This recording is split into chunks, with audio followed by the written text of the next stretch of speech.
সম্মানিত দিনী ভাই বোন, আল্লাহর কাছে কিছু চাইতে হলে, আল্লাহর কাছে কিছু পেতে হলে, ইহকালের সুবিধা ভোগ করতে হলে, পরকালের সুবিধা ভোগ করতে হলে রাতে উঠেই তাকে কিছু বলতে হবে।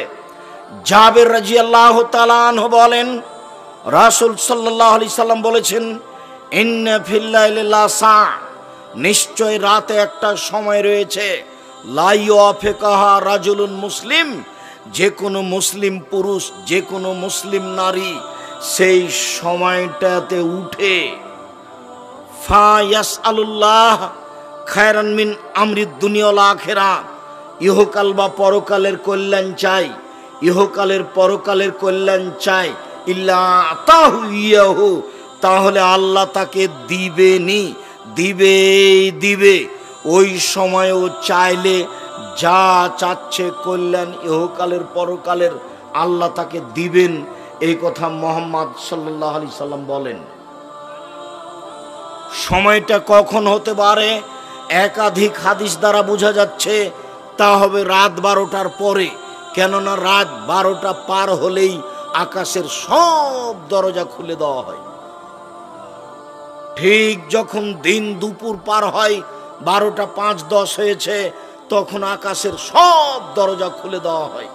আপনি তাড়াহুড়া করে সুন্দর করে ওযু করে 4 রাকাত সালাত আদায় করে নেবেন ঠিক 12টার সময়, 12টা 5-10-এ। এই সুন্নাতটা কিন্তু জোহরের সুন্নাত নয়।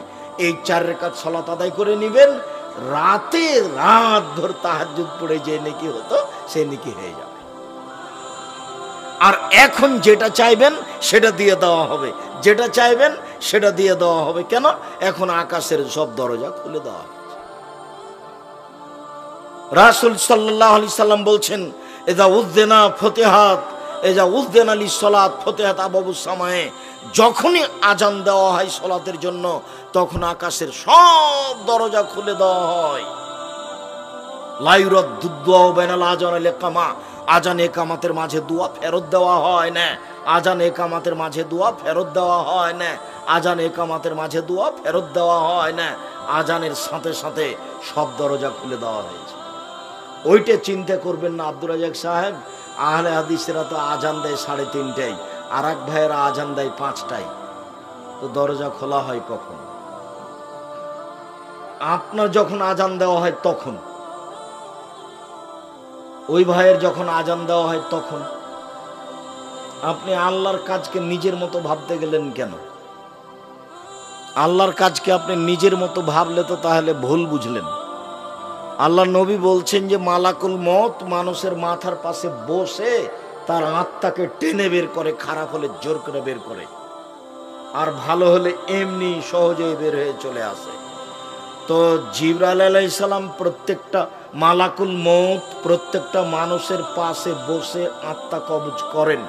তাহলে কত সময় লাগতে পারে? 5,000 মানুষের, 50,000 মানুষের, 50 লক্ষ মানুষের, তাহলে তো বহু সময় লাগবে।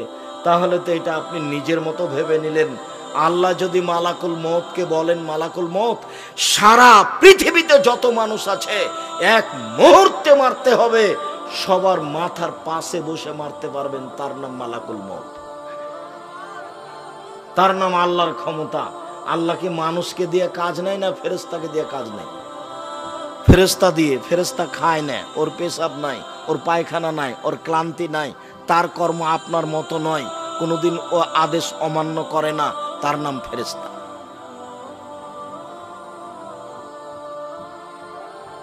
তার গতি, তার চলন আমার আপনার মতো নয়। কবরের ব্যক্তি যদি উত্তর দিতে না পারে, কবরের ব্যক্তি যদি উত্তর দিতে না পারে তাহলে তাকে মারে। আল্লাহ রাসূল বলছেন, ইয়াজরিবু জারবাতান, এমন মার দেই, মায়ের কারণে এসি হোসাই হাতান, সে বাপরে মারে করে চিৎকার করে, ইসমা মা বাইনাল মাশরিক ওয়াল মাগরিব ইল্লা সাকালান, সারা পৃথিবীর জীবজন্তু কীট পতঙ্গ পদার্থ জড় পদার্থ সব তার বাপরে মারে করে চিৎকার শুনতে পাচ্ছে, মানুষ এবং জিন শুনতে পায় না। এখানে চিৎকার করছে এই কবরে মায়ের কারণে, 50,000 কোটি কিলোমিটার দূরে যে পশু প্রাণী আছে সে শুনতে পাচ্ছে তার চিৎকার। আপনাকে আমি বুঝাতে পারবো কত জোরে মারছে?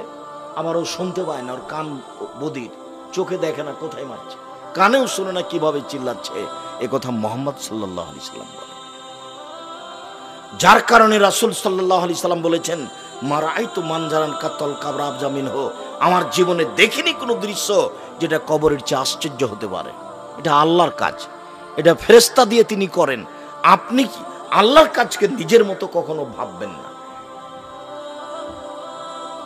সময়টা রাত 12টার পরেই হতে পারে, তবে ওই হাদিসের ভিত্তিতে, বুখারী মুসলিমের এক হাদিসের ভিত্তিতে, এনজেল রব্বনা তাআলা ইলা সামাই দুনিয়া হিনা আবকা সাল্লাল্লাহু আলাইহি আখিরা, রাতের 3 ভাগের 2 ভাগ যখন পার হয়ে যায়, 1 ভাগ বাকি থাকে, তখন আল্লাহ তাআলা সপ্তম আকাশ থেকে প্রথম আকাশে নেমে আসেন। নেমে এসে চিৎকার করে বলেন, মায়া ধুনি ফাস্তাজিবা লাহু, হে পৃথিবীর মানুষ কে আছো, কে আমাকে ডাকে, আমি তার ডাকে সাড়া দিব।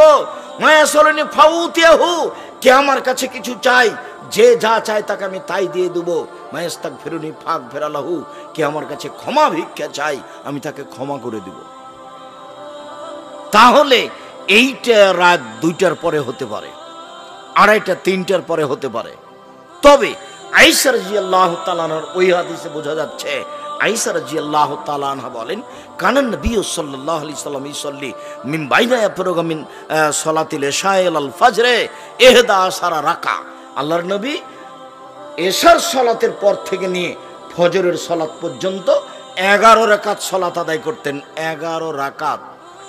ইসাল্লামু মিন কুল্লি রাকাতাইনে, প্রত্যেক 2 রাকাতের পরে সালাম ফিরতেন।